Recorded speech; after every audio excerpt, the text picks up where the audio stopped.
pagi, selamat siang, selamat sore, selamat malam, salam sehat untuk kita semua. Perkenalkan, saya Carolina Angelia Inka Lestari dengan NPM 2017061018 dan bersama dengan rekan saya Katarina Septi Amelia Putri dengan NPM 2017061011. Dalam video kali ini, kami akan membahas tentang HPLC atau High Pressure Liquid Chromatography. Selamat belajar! HPLC atau High Pressure Liquid Chromatography atau dalam bahasa Indonesianya kromatografi cair kinerja tinggi, ini adalah alat laboratorium yang bekerja dengan metode fisikokimia. Yang dimaksud metode fisikokimia ini adalah dengan penerapan dari prinsip, konsep, dan praktek dari fisika itu sendiri yang didasarkan pada teknik kromatografi, di mana fase gerak ini berupa cairan dan fase diamnya ini bisa berupa bentuk padat atau cair. Fungsi dari HPLC ini adalah untuk menentukan kadar, menganalisa suatu sampel, contohnya seperti obat-obatan, makanan, dan herbal. HPLC ini pun erat kaitannya dengan kromatografi. Apa itu kromatografi? Kromatografi ini merupakan sebuah teknik atau metode pemisahan molekul yang didasarkan pada perbedaan adanya pola pergerakan antara fase gerak dan fase diam. Kromatografi ini digunakan untuk memisahkan komponen atau yang berupa molekul yang berada pada suatu larutan. Di sini ada contoh dari kromatografi kertas. Pada kromatografi kertas ini, sampel yang diteteskan di bagian ujung kertas ini dinamakan dengan fase diam. Kemudian akan lambat laun bergerak dan terpecah komponennya ke bawah seiring dengan pergerakan cairan pada dasar kertas atau yang dinamakan dengan fase gerak. HPLC pun sama, sampel yang diinjeksikan bergerak melalui fase diam dalam kolom karena terbawa oleh adanya fase gerak. Prinsip kerja dari HPLC. Prinsip kerja dari HPLC ini adalah suatu teknik yang mana solut atau zat larutnya terpisah perbedaan kecepatan elusi. Dikarenakan adanya solut-solut atau zat larut ini melewati suatu kromatografi. Pemisahan solut-solut atau zat larut ini diatur oleh adanya distribusi solut dalam fase gerak dan dalam fase diam.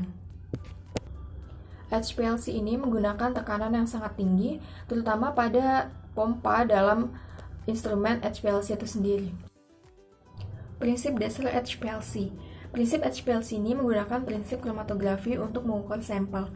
Dalam kromatografi, analisis dilakukan dengan cara memisahkan molekul berdasarkan perbedaan struktur dan komposisinya. Pemisahan ini terjadi saat sampel bergerak melewati fase diam dan karena terbawa oleh adanya fase gerak. Di sini ada contoh dari kromatografi yang mana sampel diisikan dan fase gerak ini membawa sampel menuju ke fase diam. Beragam komponen dalam sampel akan terpisah berdasarkan afinitasnya terhadap fase diam. Komponen yang dapat berinteraksi secara kuat dengan fase diam akan bergerak lebih lambat sehingga dapat terpisah dari komponen lain dengan interaksi yang lemah. Apa yang membedakan HPLC ini dengan metode kromatografi lain? Sebagai salah satu metode kromatografi cair atau liquid chromatography, HPLC ini memakai zat cair sebagai fase geraknya. Sampel yang telah dilarutkan ini dapat dipisahkan dan dihitung konsentrasi zatnya secara spesifik yang terkandung di dalamnya.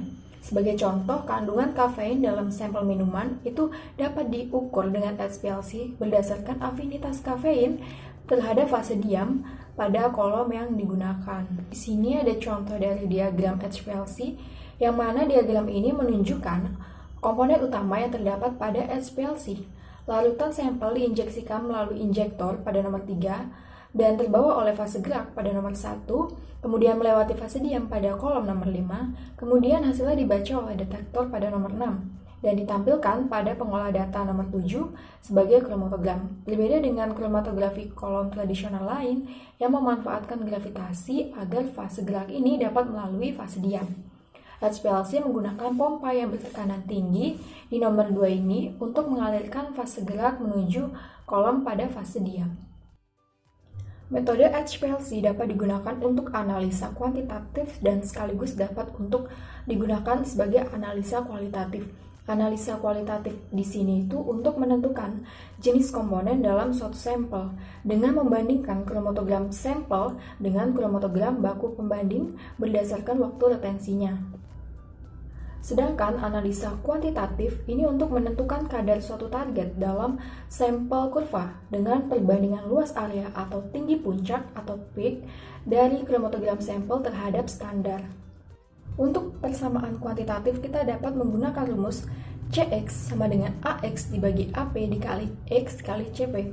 CX di sini sebagai konsentrasi sampel, AX-nya sebagai luas puncak atau peak area sampel, AP ini sebagai luas puncak dari pembanding, X ini sebagai sampel, CP ini sebagai konsentrasi pembanding. Perhitungan penetapan kadar bahan baku. Kadar bahan baku di sini kita dapat menghitung dengan kadar sama dengan luas area sampel dibagi luas area standar atau baku pembandingnya. Kemudian dikalikan dengan konsentrasi sampel dibagi konsentrasi standar, kemudian dikalikan dengan kadar standar atau si baku pembandingnya. Untuk konsentrasi sampel sama dengan konsentrasi standar itu mempunyai rumus kadar sama dengan luas area sampel dibagi luas area standar atau baku pembanding, kemudian dikalikan dengan kadar standar atau baku pembanding. Baik, selanjutnya kita akan membahas bagian-bagian atau komponen yang ada pada alat HPLC ini. Yang pertama ada solvent bottle. Solvent bottle ini berfungsi sebagai tempat untuk menampung pertama kalinya sampel yang akan kita analisis. Yang kedua ada solvent organizer. Solvent organizer ini berfungsi untuk menampung fase gerak yang akan dialirkan ke dalam kolom dengan bantuan pompa. Selain itu berfungsi juga sebagai tempat untuk menghilangkan gelembung-gelembung gas atau udara yang ada pada sampel. Alat selanjutnya ada pompa. Pompa ini berfungsi untuk mendorong fase gerak masuk ke dalam kolom. Dan selanjutnya ada injektor. Injektor ini berfungsi sebagai tempat untuk memasukkan cuplikan atau sampel dengan bantuan syringe. Dan yang selanjutnya ada kolom. Kolom ini berfungsi untuk merupakan jantung dari sistem HPLC karena di dalam kolom lah terjadi pemisahan komponen-komponen cuplikan atau komponen-komponen sampel. Selanjutnya ada detektor. Detektor ini berfungsi untuk mendeteksi komponen-komponen sampel hasil pemisahan pada kolom. Nah, untuk detektor sendiri, detektor yang digunakan itu menggunakan UV vis yang menggunakan bantuan dari sinar UV. Selanjutnya juga yang terakhir ada data output atau menggunakan alat komputer. Nah, ini fungsinya untuk menampilkan hasil analisis yang telah diperoleh. Selanjutnya, kita akan mempelajari bagaimana cara mengoperasikan atau menggunakan alat instrumen ini. Dan terdapat 3 tahap dalam pengoperasiannya. Yang pertama adalah persiapan sebelum menggunakan HPLC. Langkah-langkah yang dilakukan yang pertama, lakukan persiapan sampel yang akan dianalisa dengan menggunakan instrumen ini. Pastikan jumlahnya sesuai dan Anda mengerti metode apa yang akan digunakan. Lalu langkah kedua, lakukan pengecekan kabel ke sumber daya. Pastikan setiap kabel sudah terhubung baik komputer ke listrik, instrumen ke listrik, ataupun komputer ke instrumen. Lalu yang ketiga, jika dirasa tegangan listriknya sedang tidak stabil, disarankan untuk menggunakan stabilizer. Dan yang keempat, kita nyalakan komputer dan setiap modul pada alat HPLC ini. Setelah menyala, kita buka atau melakukan double klik icon software yang HPLC di komputer Anda.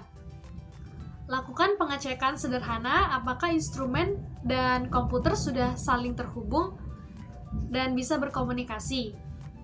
Biasanya untuk terhubung dengan komputer ditandai dengan bunyi bip pada instrumen. Selanjutnya kita beralih ke tahap kedua, yaitu pengoperasian HPLC dengan sampler. Nah, tahap ini yang perlu kita lakukan, yang pertama, perhatikan pipa atau selang outlet yang sudah terletak pada penampung yang benar. Nah, karena ini penting untuk menampung limbah proses analisa. Lalu yang kedua, kita fokus ke software yang ada di komputer. Sebelum dan setelah melakukan atau menggunakan alat laboratorium ini, diharapkan untuk melakukan flush atau purge atau yang dikenal dengan istilah pencucian kolom. Nah, hal ini dilakukan agar kondisi kolom itu dalam keadaan bersih dan tidak tersumbat. Lalu yang ketiga adalah perhatikan dan pastikan larutan yang digunakan untuk fase gerak tersedia dalam jumlah yang cukup. Nah, beberapa jenis larutan yang digunakan diantaranya adalah asetonitril, metanol, atau aquabides. Lalu, yang keempat adalah melakukan setting method pada software HPLC. Nah, pada tahap ini Anda diminta untuk melakukan setting detail mengenai aplikasi, komposisi, dan waktu injeksi. Lalu pada langkah kelima, operasikan instrumen untuk mendapatkan baseline yang stabil.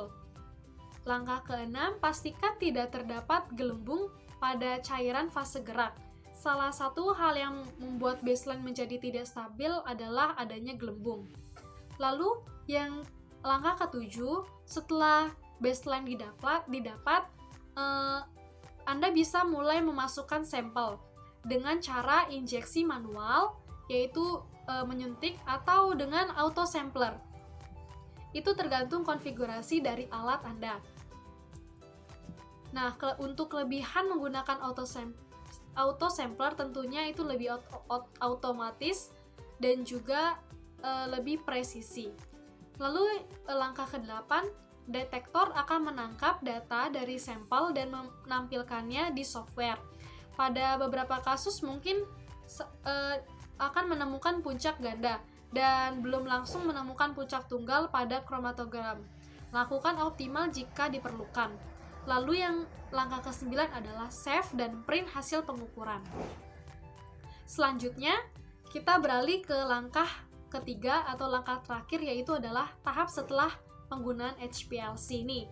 Nah, yang perlu dilakukan yang pertama adalah keluarkan vial dari auto sampler, lalu kedua, lakukan flush atau membersihkan kolom, lalu yang ketiga adalah mematikan instrumen sesuai dengan alur yang ditetapkan. Jika perlu melakukan disconnecting instrumen, lakukan itu terlebih dahulu sebelum menonaktifkan switch power.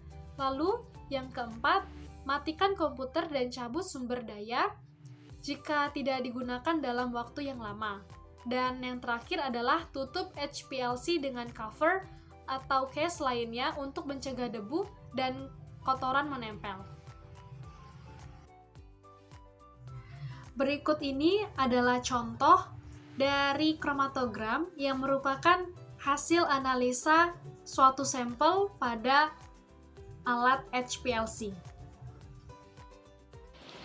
Baik, sekian pembelajaran kita pada hari ini. Semoga ilmu yang kami sampaikan dapat bermanfaat untuk kita semua. Kami mengucapkan terima kasih.